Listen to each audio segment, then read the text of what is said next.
Welcome to the 2016 season, and fired up, to say the least, like I think all of us are, that football is here, and the guys have done a really good job, I think, from January to even this morning, being really focused and locked in. And the last time I probably had a chance to address everybody was probably post-spring in this setting, and the guys have put in a lot of work. We're in great shape. We've added a lot of lean muscle mass. I like our competitive depth. We've been in shorts for 2 practices, so I don't have a whole lot of answers, but I like the athleticism of the group. I like the focus. I like the way that they've worked the first 2 days. As Paul alluded to, yesterday was a very special day for our program. First opportunity to go up to Hutchinson Field, and I want to thank the Hutchinson family. I want to thank the Martin family for their amazing generosity and support of Northwestern athletics, and obviously the football program. As you get up there today, and if you have not been up there, there'll be no finer practice facility in the country than you'll see. And to be able to take advantage of that right now while our building is being built is something that's really special. So we'll be up there a lot, as much as we possibly can. And the guys had a blast, with the first practice up there yesterday. So excited for that, and really excited to be in pads for the first time today. We've played, Rivals.com 7-on-7 football for 2 days. It's been awesome. It's been a lot of fun, and now we're going to see some contact and see if we could take that weight room strength that we've added and execute it fundamentally and improve and get better. So I know you guys have a lot of questions, so let's move forward with that.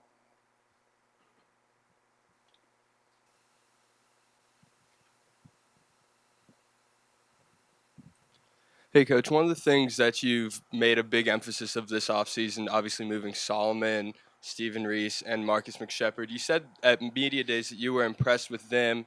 What have you seen from Marcus and his transition from the defensive side of the ball? Yeah, 17 practices now that he's been there. He's going to make a difference.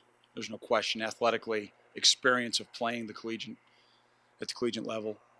But he's just learning. That would be the best way for me to describe, where Marcus is at right now. I mean, every day is something new. But he's doing a really, really good job picking the system up.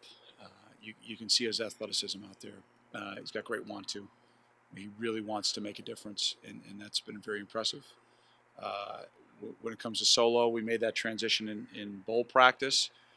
You just see a guy that's probably a little bit further along just because he's been on the offensive side of the ball, and that increased knowledge of the system, the language, that he's picked up.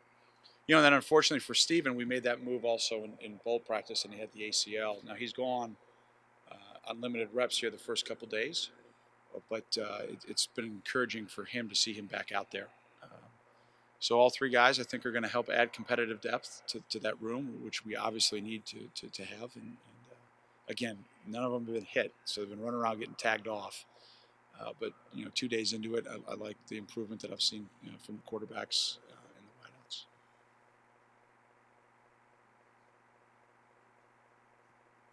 And how much will you put on him more this season? Maybe open up the playbook more. I mean, he's a year wiser, right? Yeah, well, Megan, I mean, when you look at the success that he had as a redshirt freshman, I mean, it's truly remarkable. There's very few that have had the kind of success in college football that he was able to have as a redshirt freshman. Now, I'm not talking about numbers and yards and touchdowns and quarterback rate. I'm not talking about all the stats. I'm talking about success. I'm talking about winning. And ultimately, that's how a quarterback should be judged. Do we win football games because of him? Sometimes it has to be in spite of him. And we saw both of those a year ago from our quarterback position. But he's really grown, and I've seen just a confidence level that's totally different than this time last year. This time last year, we still had 3 quarterbacks getting a third of the reps. One day, this guy was first, the next guy, every 3 days, it was kind of a rotation. And, that's over with. And now, especially to see the way that Matt Alvidi's come off of injury, Matt's had 2 really good days. It's been very encouraging to see where Matthew's at, first and foremost for him. He's been through a lot.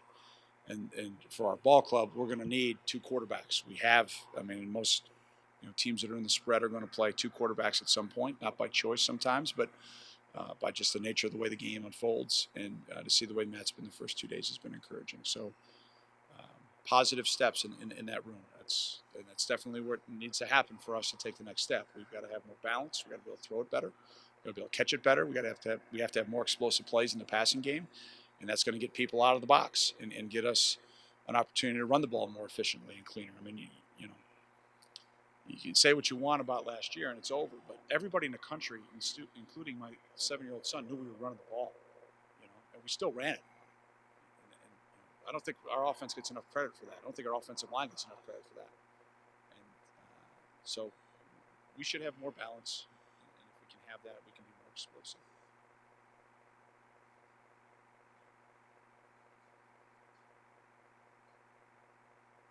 Just continue to grow in the position, you know, footwork, timing, and ball placement, trust in the wide receivers.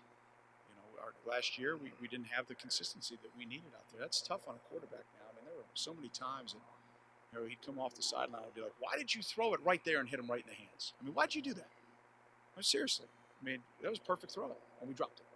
You know, and then there were other times of, "Why did you go there with the ball?" You know, we got a wide receiver wide open, maybe going down the field. So, you know, we were a work in progress throughout the entire year. There's no question about that. But, you know, we found a way to win. And that's, I think, a great credit to the team. We had to be a little bit creative. And it's not trick plays. I'm talking about just changing kind of style, the way that we went about winning. And so I'm not ready to say what our style is going to be quite yet because I don't have enough empirical data with this team because I have freshmen that are in the mix, redshirt freshmen, that now it goes, man, when I play, I'm going to be a great player too. I'm playing. So we're having a little bit some of those moments here. They'll start really hot and heavy today. You know, first 2 days are easy. It's going to be pretty hard here next 72 hours. I'll know a lot more come Saturday. You know, we walk off the field to go to Kenosha, shells, full pads, 88 degrees, 90 degrees. We're going to learn a lot about our squad these next 72 hours. It's going to be fun. How do you guys acknowledge that you won those games and then before the season that you probably move differently to match that? Yeah, well, I don't want to acknowledge we won, so that's the acknowledgement. It's painfully obvious, you know, that 4 yards in a cloud of dust were generous. You know, so and it's funny. I talked yesterday, you know, about keys to winning games, you know, to the squad. Now I go over each phase of that as we go through camp, and the number one way to win football games is to win the scoring battle. That means plus 1 point, plus one. And there's, you know, teams that go out and win 70-68, and the defense is taking all kinds of grief, and the offense is amazing. And then there's teams that, you know, win football games 10-7, and the defense is amazing, and the offense is taking all kinds of grief. That's just the way that it works. That's football, and I don't care. I want to win, period. And we've won with top-rated offenses for a long time, and defenses that we needed to be better. And then, you know, the last few years it's been a little bit different. So whatever it takes to win. But if we can ever put it all together, that's when we're going to probably put ourselves in position to challenge for the Big Ten West. You know, and that's the goal. And that's what we're working our tails off to improve to get to.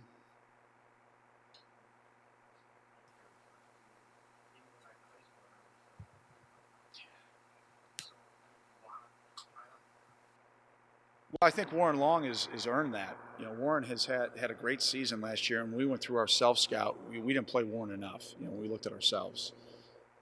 So, you know, he's definitely going to have a role. And, you know, we've got a pretty solid 1-2 punch there with those two guys. And I don't think it'll hurt Justin's production at all. Actually, I think it'll help him. You know, carrying the ball 30-plus times in a game, that wears on you. Now, he'll walk in here and tell you, I wanted 40. And he's saying that humbly because he wants that role. He wants that responsibility. But, you know, you look at the production of our defensive line last year. I mean, Dean Lowry probably averaged less than 40 plays in the first month of the season and was making all kinds of plays. That paid dividends in November when he's fresh, right? So, you know, try to get a little bit more balance in the offense, try to get a little bit more balance in the running back room will be something that we'll try to look to do. Yeah. Sure. He has, and I think that shows the guys in a couple of years how durable he is, right? I mean, and I'm knocking on wood, but I mean, like I said in the past, and probably said it at media day, he's a lot like a combination of a lot of the great backs we've had, like Darnell. You look at the ability to catch the ball, the Jason Wrights, the Noah Herons, the Tyrell Suttons. I mean, we've had some pretty similar backs to him that he's kind of got a little bit of everybody. I'm not going to say Damian or Venrick in some ways, but that's the cool thing is Dynamite comes in a lot of different packages, and JJ's been incredibly efficient, incredibly durable, and just his production's been amazing for the first 2 years in his career.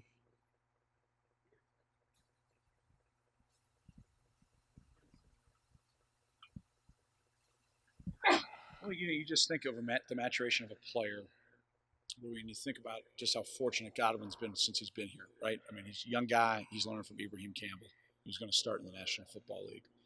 Travion ends up being a multi-year starter and gets a shot to go play on Sunday. To see, the intangibles of the safety position, you're not going to find it better from 2 better role models. The work ethic, the commitment, just the teammates that those guys were to everybody, especially in the secondary, but to everybody. That quarterback of the defense type mentality that a safety has to have. Godwin's learned from 2 great players in our program's history. And you see that now happening for him. Now it's his turn. He's going to be the guy making all the checks. He's going to be the guy being the quarterback. He's that guy now. And you saw him getting a little bit out of his comfort zone and speaking up more in the offseason and challenging people. He's just not that kind of guy. He's always been more of a lead by example with a lot of passion. And, but that's not his role now. And I've seen great growth from him in that area. And he's always been a talented guy. And now to see the student of the game start to increase, the individual accountability from a standpoint of, I'm not only going to show you the right way, I'm going to tell you when you're doing it the right way and be excited for you, and I'm also going to tell you when you're not doing it the right way and hold you accountable. Just becoming the complete leader of the secondary. So that's been fun to watch. And he's got a pretty good partner in crime there with Matthew Harris. So he doesn't have to do it alone. And that I think is going to really help both those guys be able to play off each other.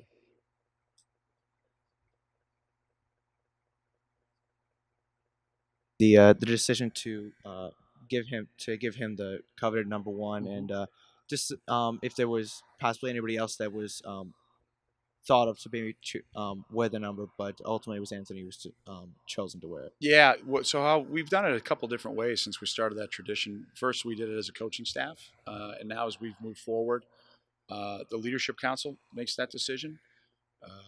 And really it's a simple criterion that we look for, and it's the Wildcat. It's the guy that represents the program in all aspects of what it means to be a part of our program. And those guys do it through a simple vote. And yeah, there were some other guys that received votes. There's a pretty neat story in why Matthew Harris moved to number 11. And so Matthew was kind of out of the mix. Matthew made a decision to move to number 11. It'll be a good question for you guys to ask him. I'm not going to share that. He'll share that if he hasn't already. And so I think Matthew would have been probably someone that would have been strongly considered for also being in that position to have that. So it's a great honor. Anthony was concerned that people would think that it was his decision to move to number 1, and that's just not who he is. So we're having some fun, with Ant and some of the things we're doing off the field. It's he loves it, but he's a humble guy.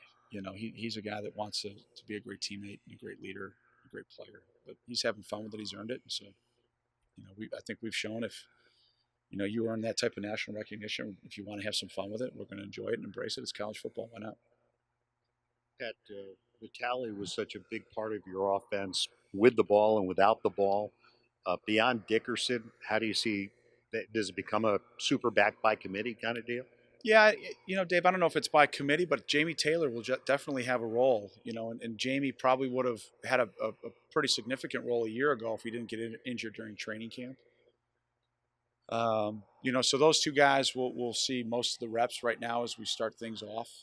And then as we progress, we'll see how those things play out. I mean, I definitely think James Prather will have a role. What that role is will be determined as we move forward.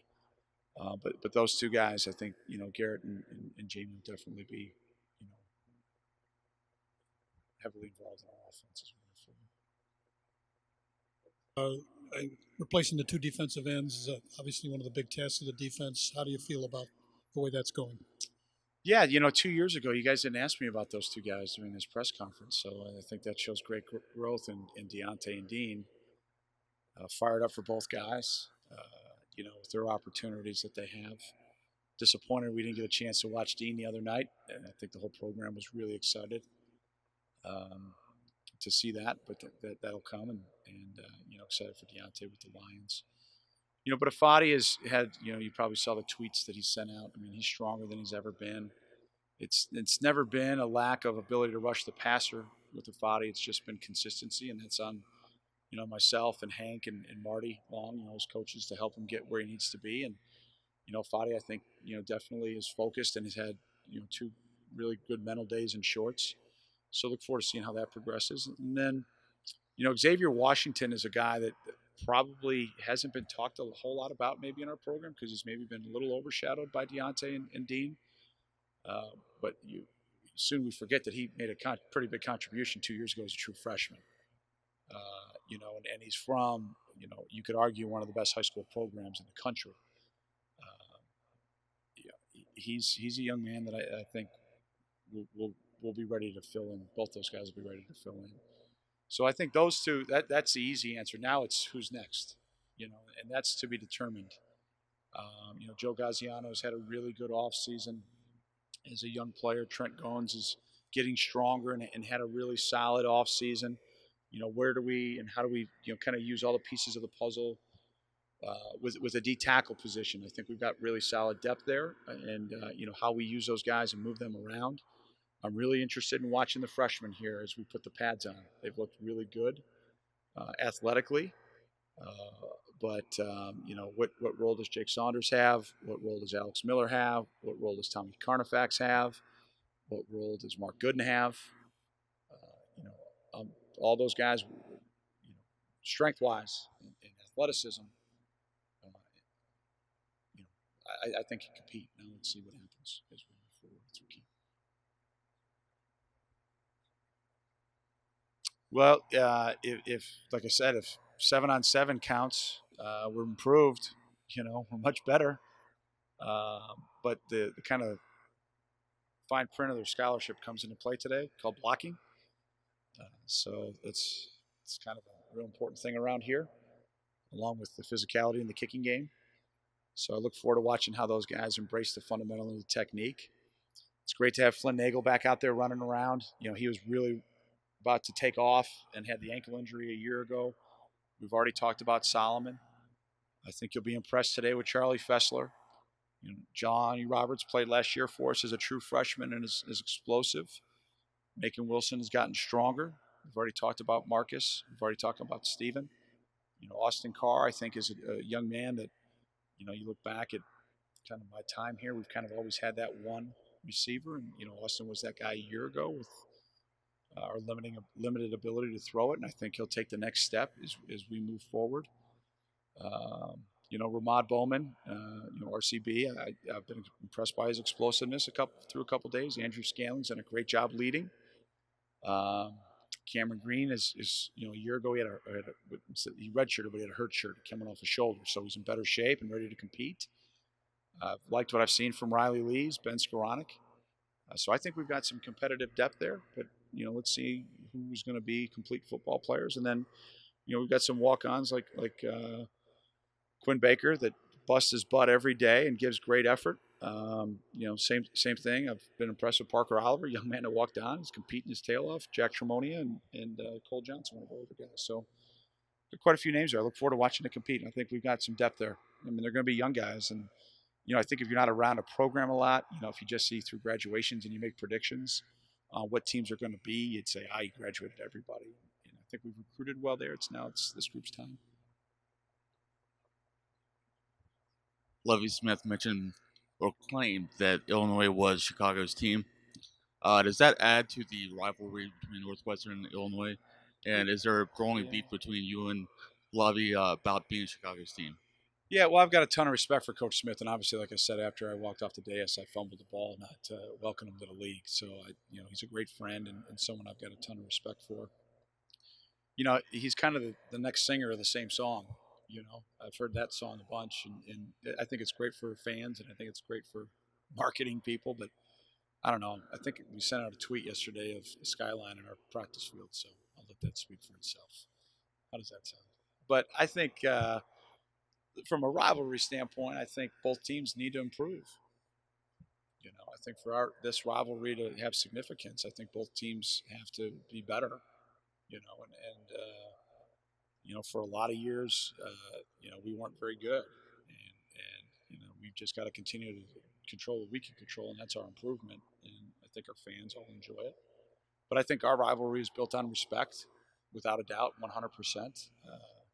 From our perspective, and it's the way that we've always operated. How's the secondary improved? And what have you seen out of them this summer? And do you think that they'll be pretty confident going up against JT Barrett and Tommy Armstrong? Wow, that's a long way away. I hope so, but we got a lot of work to do between now and then. I think Keith Watkins has played a lot of football for us, and 2 years ago he dislocates his toe. Yeah, it was 2 years ago, and he was really starting to take off. And so then coming off an injury, and Nick Van Hoos had just an amazing career. But I think Keith and Matthew are two rock solid corners. Maybe two of the most talented guys that we've had. Godwin and Kyle Cairo at safety. It's Kyle's time. He's been a role player. He started some games. He's very focused. I've been impressed with his focus. His offseason has been terrific. Montre Hardage and Alonzo Mayo are two talented young corners that, last year we saw glimpses of Montre in the kicking game, and I'll be very interested to watch and see how that progresses. Jake Murray coming out of his redshirt year, along with Parker Westfall, who's finally starting to get healthy. You want to talk about a guy who's been through a lot. Parker's been through a ton. And then Trey Williams has been a guy who's been really impressive to me, that can play multiple positions. And then Jared McGee, who's been waiting his time. So I think, like the receiver position, maybe a lot more experience maybe, but similar young talent that just needs to get out there. I wish I could go scrimmage every day. Yeah, but that's not the right move. It's not the right move. So we'll be smart. We'll put them in as many competitive situations as we can. But I like the talent in that room. All right. And media day, there was a conversation you had about Anthony and how when he first arrived, he was too skinny. Then he was like Lou Ferrigno, which was the analogy, which is an awesome analogy. And then it kind of went up and down. What it, like you said, then he said it was too big. What would be the measurables? What do you think is the ideal size for him to really be the best player this year? Yeah, well, when we were recruiting him, he was like 190 something. So I think the big question was, is he ever going to be big enough? And that's probably why the SEC didn't recruit him. Some of the schools that obviously go into Miami every year to recruit. There was no question he could run. Then he goes and probably hears that too much, that you need to get bigger, you need to get bigger. And when he showed up here, he was just jacked. He was huge. Like I said, the Lou Ferrigno, he was reminded me a lot of seeing pictures of Paul when he was in college. He was just twisted steel and sex appeal. But at any rate, he just got too big too fast, and that happens, and not in a fat way, just in a muscular way. And so he was a little rigid, and he and Jay Hooten and our athletic training staff put together a plan to say, we've got to strip some of this muscle mass and weight off to get better functional flexibility, and then build it back up. And he had to buy into that, and he did. And so I believe he's at an ideal. He's in a perfect place right now. He's 240 couple. Watching the way that he was running around the last 2 days, he is in great shape, and I think he's in a great place. you guys will go out and interview him, and you'll watch him run around in practice. We've already had, some folks come through from the NFL. I mean, he's the way they look. Now, he looked this way as a freshman, okay? What you see right now is pretty much what you saw as him coming in at 18. It just kind of all moved together, if that makes sense. Now he's back to that athlete he was that we recruited, but whatever it is, maybe 50 couple pounds heavier. I don't know. So, yeah, I mean, he's got an amazing work ethic. I mean, and he can thank his family. I mean, he won the genetic lottery. I mean, but he works at it. He's not a guy that doesn't. I mean, he spends a lot of time in that weight room. Today, was there anything you demanded of them over the offseason that's been different than years past? No, I think it's been more just getting back to who we are. We have plenty of empirical data that our offense works. But Matt McPherson, our running back coach, who's also very active in coaching our special teams, our recruiting coordinator, he uses a great analogy of a watch. You see a grandfather clock or a watch, and watch that's got an opening, not these things, but a real watch. And there's so many working parts, right? Pieces that have to function together for that watch to work and operate and have the right timing. That's offensive football, right? It's like a watch. Very different than football or than defense. Defenses see it and tackle it. It's not a whole lot more complicated than that. And when we've had it kind of that watch-like mentality, that precision, we've been pretty darn salty offensively, and when we haven't, we've been pretty darn ugly. And that's across the board. I mean, you're going to watch NFL preseason football. It is bad TV. I mean, it is terrible to watch. But I'm really talking offenses. I mean, it's just really because the timing, the execution, all 11 heartbeats have to operate as one offensively for you to be efficient.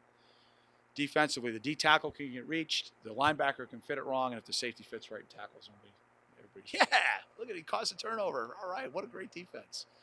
It's just not the way it is offensively. And so we've got, like I told the offense, we've got the empirical data of what it looks like, and then we've got the empirical data of what it does not look like.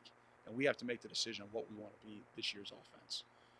And that's all of us collectively. It's us as a staff, it's the players, and that's all glued together with trust. And that's something that is given. It's you're from a respect standpoint, you're going to be given respect, but you've got to earn trust. And I look forward to watching that unfold here over the next 3 weeks as we get ready for the opening. Fitz, similar question. You talked in the spring about shifting wide receiver away from kind of the smaller guys to the bigger guys a little bit in recruiting.